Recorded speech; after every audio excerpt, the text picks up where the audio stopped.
Programa 39. Figuras retóricas en la literatura del siglo de oro. En este programa conocerás una clasificación de las figuras retóricas y reconocerás el hipérbaton en el lenguaje cotidiano y el literario. Durante la secundaria has conocido distintas maneras de utilizar el lenguaje. Por ejemplo, el sentido figurado que se utiliza en la poesía. Hoy analizaremos algunas de las figuras retóricas que nos serán de utilidad para comprender la obra La vida es sueño.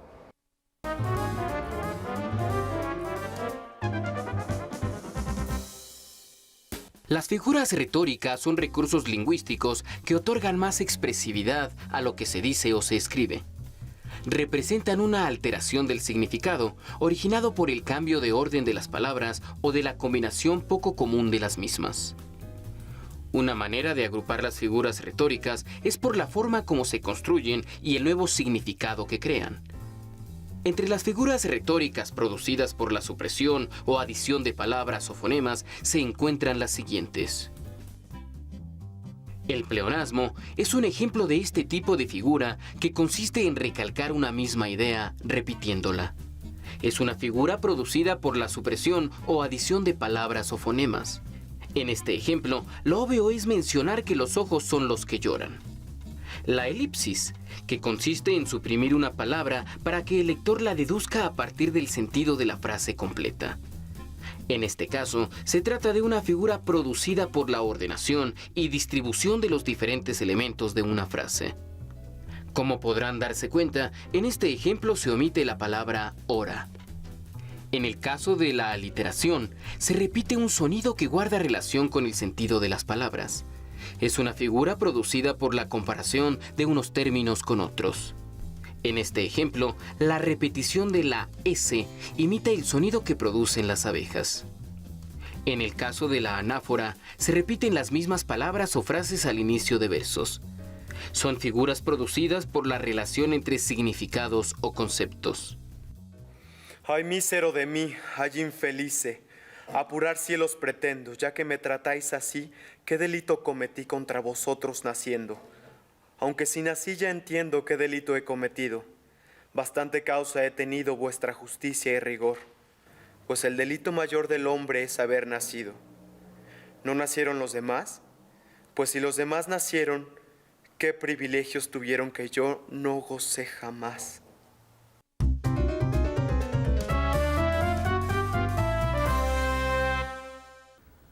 No cabe duda que el lenguaje utilizado en textos poéticos es muy interesante. Para ayudarnos a poder comprender este lenguaje, nos acompaña el profesor Carlos de la Rosa, a quien de antemano agradecemos su apoyo. Para entrar en materia, quisiéramos que nos dijeras qué figuras retóricas utilizaban más los escritores del siglo de oro. Podemos afirmar que casi todas, desde las más sencillas como la imagen, la comparación, la aliteración, hasta las más complejas como el oxímoron, la antítesis. Todo dependía de las necesidades que tuviera el autor. Cada uno de ellos jugaba con las palabras, porque eso es un juego de palabras que se hace dentro de una oración. Especialmente te puedo afirmar que uno que aparece constantemente, además de la metáfora, es el hipérbaton. El hipérbaton. Por ejemplo, Francisco de Quevedo, de la escuela conceptista, tendía mucho a jugar con las palabras, tendía mucho a poner contraposiciones, yuxtaposiciones de palabras. Esto recibe influencia Sor Juana Inés de la Cruz, nuestra Sor Juana Inés de la Cruz, y por ejemplo, ella en uno de sus versos más famosos dice: bella ilusión por quien alegre muero, dulce ficción por quien penosa vivo. Ese es un ejemplo de oxímoron, de cómo vamos contraponiendo imágenes que aparentemente no deberían estar juntas. En La vida es sueño, ¿a qué figuras retóricas recurre su autor? Si analizamos con detenimiento la obra, vamos a encontrar que Calderón de la Barca utiliza casi todas las figuras retóricas. Sin embargo, encontramos que aparecen principalmente dos: la metáfora y el hipérbaton. El hipérbaton es muy común en los autores de teatro del siglo de oro. El mismo Lope de Vega ya lo utilizaba, Tirso de Molina, nuestro Juan Ruiz de Alarcón y el mismo Calderón de la Barca. ¿De cuántas formas se puede decir una frase cambiando el orden de las palabras? Mira, Tú puedes decir la frase de la manera que quieras, siempre y cuando se conserve el sentido de la oración. Este recurso lo utilizaban mucho los autores del Siglo de Oro. Ellos lo llamaban hipérbaton. Un hipérbaton es tomar una oración, descomponerla en sus partes y volverlas a colocar, pero de diferente manera. Un ejemplo de la vida cotidiana. Por ejemplo, nosotros podemos decir, el perro está en la casa. Es una oración. Tomas sus partes, las vuelves a colocar de otra manera y dices, está en la casa el perro. Eso es un hipérbaton. Muchas gracias, Carlos.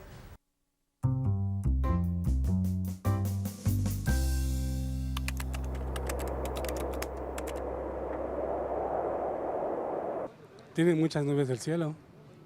El cielo muchas nubes tiene. El cielo nubes muchas tiene. El cielo muchas nubes tiene. Nubes el cielo tiene muchas. Muchas nubes tiene el cielo. Muchas nubes tiene el cielo. El cielo muchas nubes tiene. La oración, cielo, el nubes muchas tiene, no sigue el orden lógico gramatical, pues no se puede utilizar el artículo el acompañando al sustantivo nubes. Lo correcto serían las nubes. Entonces, no es hipérbaton, pues este cambia el orden lógico de las oraciones como cualquiera de las otras oraciones.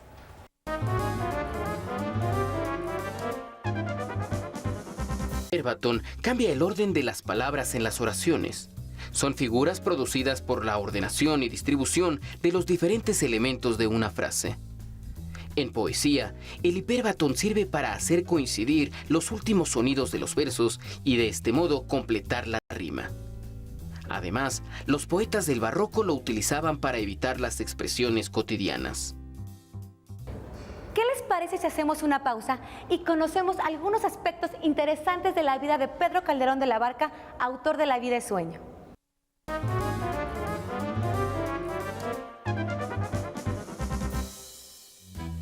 Don Pedro Calderón de la Barca nació en Madrid en 1601. Era su padre, don Diego, descendiente de noble casa. En 1625 se alistó bajo las banderas de Duque de Alba y estuvo en Flandes e Italia, pero sus batallas no debieron darle mucha gloria, pues no se le cita en parte alguna. En cambio, su vida de letras fue más brillante.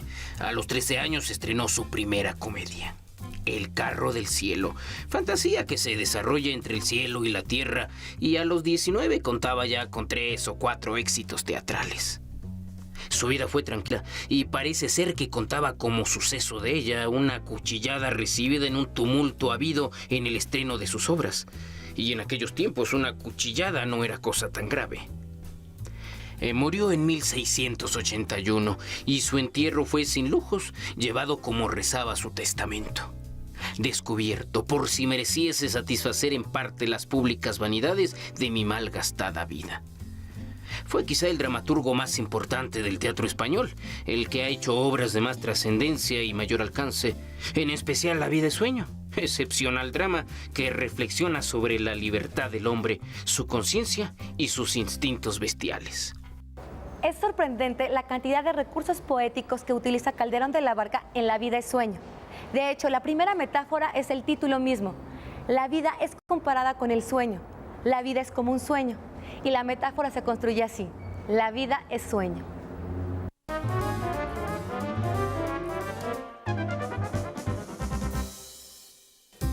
Las metáforas son una comparación en donde hay un pequeño salto en el que se omite la palabra ¿cómo?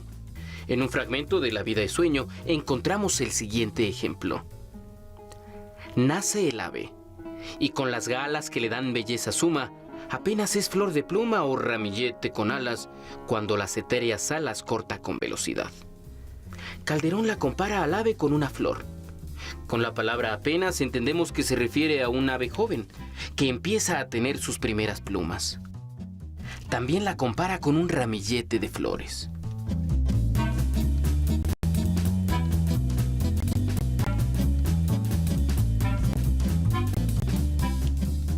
¿Y qué son las etéreas alas que el ave corta con velocidad? se refiere al vuelo del ave a través del aire, del espacio que cruza volando. Para comprender las metáforas, hay que llenar el vacío o término que está ausente y con el que se está haciendo la comparación. ¿Qué les parece si recapitulamos? En este programa conocimos una clasificación de las figuras retóricas. Primero, vimos las producidas por la supresión o adición de palabras o fonemas, como el pleonasmo, la elipsis, la aliteración y la anáfora. También analizamos la principal figura producida por la ordenación y distribución de una frase, el hipérbaton. Y repasamos una figura producida por la comparación de unos términos con otros, la metáfora. El último grupo, figuras producidas por la relación entre significados o conceptos. Incluye la hipérbole, el oxímoron, la paradoja y la ironía. En los siguientes programas analizaremos estas figuras retóricas. Mientras tanto, los invito a identificar qué figuras emplean en su lenguaje cotidiano y a crear nuevas metáforas. Hasta pronto.